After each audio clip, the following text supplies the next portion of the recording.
Yes. Mhm. It is 12:32. Yeah. And I just got in here about 2 or 3 minutes ago. Yeah. Now, I did spend a little time looking at that passport application. Yeah.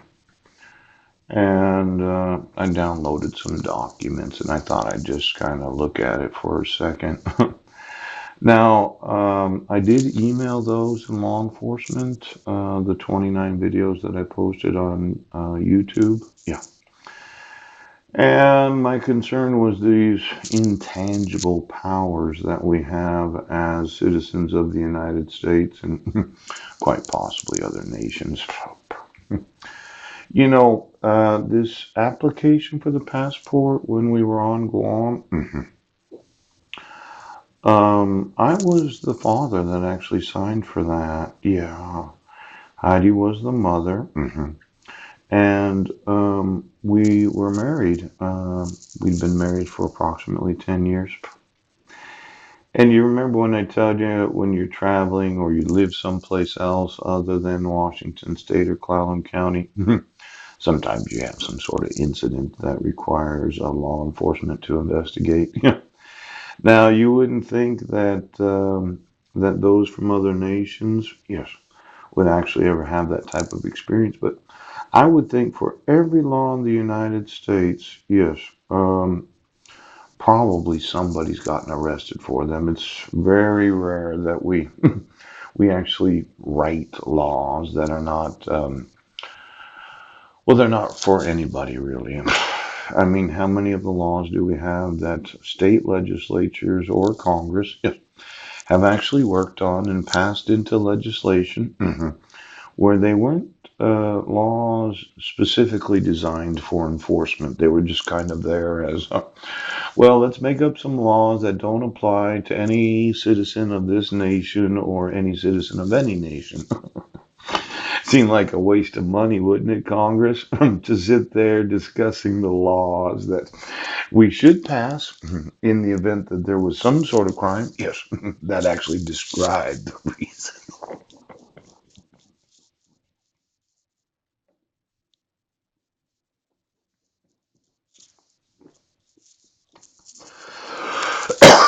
Now I know. Okay. You're in the state legislature working on different things, and somebody comes up with this idea. Well, I have an idea for a law, and you're like, well, exactly what population does that apply to? And you're like, no one. It's a law that I made up. It is enforceable in the event that certain world events took place sometime in the next 300 years. Isn't that right, Deputy Cowfish?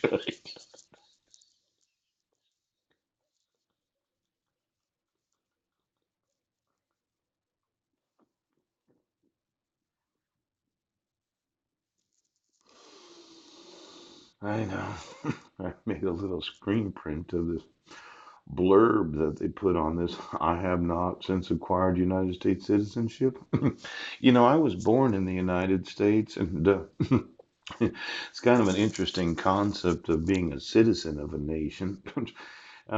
They gave me a passport. Yeah. They gave me a driver's license. And usually, when applying for it, you actually do read a lot of what it has to say. It's one of those documents that you can get as a citizen of the United States where if you wanted to travel, you need one of them, wouldn't you? Now it says here, right, I'm trying to read it. It's really in small print unless maybe it's just my cell phone. See, I'm a competent jurisdiction of committing any act of treason against, yes, or attempting by force to overthrow, right, or bearing arms against the United States, every sheriff and police officer that happens to have a firearm, or conspiring to overthrow, put down, or to destroy by force the government of the United States. Now, it's interesting that they include that in the actual application, like a hen, Heidi.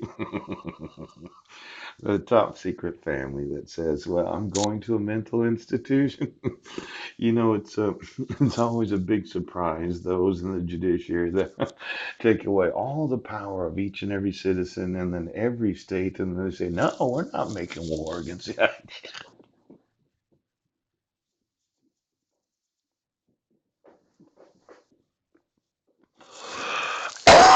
not an act of treason." Now, I just wanted to read that because what's this here? Nationality or before diplomatic consular office of the United States or been convicted by a court martial of competent jurisdiction of committing any act. Now, I know you're in the military. You usually think court martials are for those that are active duty military, though there might be some retirees, some veterans that should be. Exactly when does the jurisdiction of the court martial end? A lot of people they've been enlisting in the military, and I told them last week, well, this is kind of going to affect that sign-on bonus. Looks like most of those that thought that should I be in the military, should I not? You're not going to get shit when I'm done. I mean, you'll get that monthly pay. But for those in the military that thought, nope, he's not an intelligence. I actually am not. You know, thank you, Paul Oosterberg Sons. I had a conversation with the military one time, and they're like, well, we think we should issue this. It's not a cease and desist. It's a gag order. Yes, for each and every individual that knows my actual identity. And I'm like, well, you can if you want, but don't violate any of my rights as a citizen. For all of those in the military that thought you had greater rights or power than I do, you'd be surprised how effective a citizen can be. I know. You enlisted, and when you did, you gave up your. Well, let's say you're in uniform. You go to your commanding officer. Oh, that infrastructure of the military. For all of you that thought that you should enlist, be careful because once you're in, they can actually tell you what to do. As a citizen, I have certain rights and powers where they can't tell me what to do.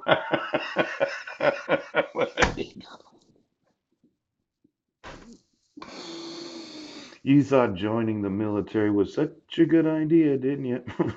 You're not going to get any more than the monthly pay. Then you're going to have a commanding officer that's going to tell you what to do as a citizen.